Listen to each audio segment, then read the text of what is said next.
Good evening, everyone. I'm Romney Smith at WTOC for The News Now. This is where we bring you updates of stories that we're working on for you right now. I want to thank you so much for joining us. We're on a lot of different areas. You can watch us live stream on our website, WTOC.com, the WTOC apps, also Amazon Fire, Roku, Twitter, YouTube, and Facebook. So lots of places you can watch us.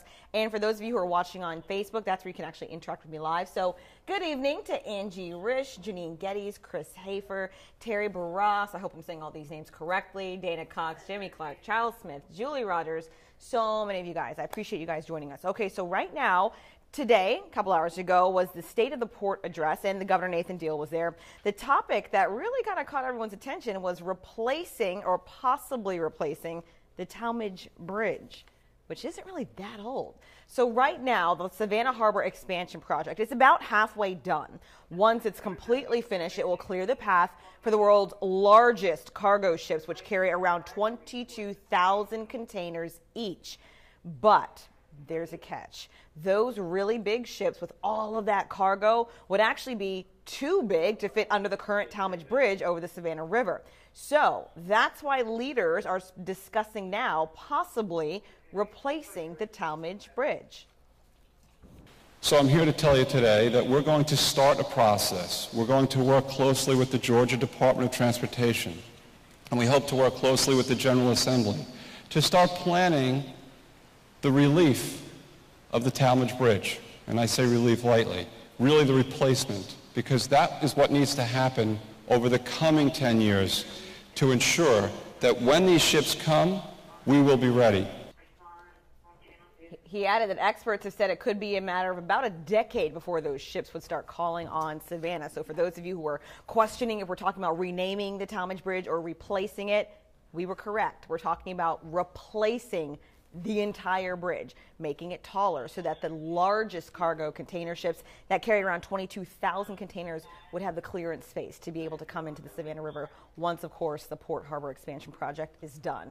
That is a massive project, but the governor was here and he just listened to everything, so that was kind of interesting. Also, speaking of bridges, the Georgia Department of Transportation met with Port Wentworth residents about a big project that they could see in the next couple of years. So they're hoping to replace the Houlihan Bridge that's right by the Georgia ports and the bridge over Middle River. The proposal replaces the nearly 100-year-old bridge. The Georgia Department of Transportation says widening the travel lanes would make them safer. The Houlihan replacement would also be higher for boat traffic and would also be a fixed bridge.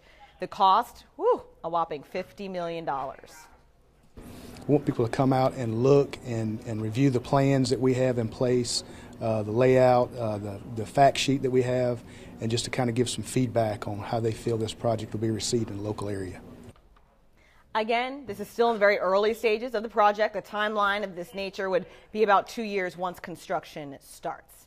Switching to politics, Democratic gubernatorial candidate Stacey Abrams in town tonight, specifically talking about health care. Now, she's been saying that she has a lot of different pillars to emphasize, and there are 7. She revealed the last 3 today. They are prioritizing mental health, health care for senior citizens, and improved health for people with disabilities. I'm talking about health care across the state of Georgia because we know that health care can either be our salvation or it could be our detriment. But under my administration, we are going to make health care the #1 priority because it's a priority for jobs, for education, and most fundamentally, it's the answer for our people. Republican candidate for governor and the current Secretary of State, Brian Kemp, is also in town this week. Both candidates will be at the final day of the 55th annual conference of the Georgia Economic Developers Association tomorrow. That event is at the Westin on Hutchinson Island. Both candidates will share their various platforms and answer questions directly from audience members. That will certainly be well attended and very interesting. All right, guys, I always open it up to questions or comments at the end. I see a bunch of you in the comments actually know each other and commenting to each other, so we thank you so much. We want this to feel like a digital news community where you guys are comfortable to ask questions, reply to each other, and so I love seeing you guys interact with each other. Let's see, I do have Marguerite Fisher weighing in saying that's insane. I'm thinking you're talking probably about one of the bridge stories, probably not the Houlihan Bridge, but I mean, it's a lot. I'm just wondering about the price tag. That's the question I have about that story.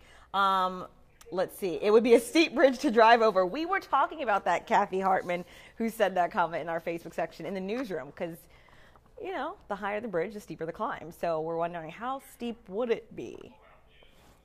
We're not sure yet. No designs have been presented, but it's certainly something we will look at. All right, guys, thank you so much for joining us. We certainly appreciate you being here. Hey, if you're watching on Facebook, there's my name. Go be my friend, Romney Smith TV. You can find me. It's very easy. Also, stay in touch with WTOC on our website, WTOC.com. And you can follow along to all the stories on our social media platforms. It's Facebook, Twitter, Instagram, all the good places. We are there. We'd love to connect with you. See ya.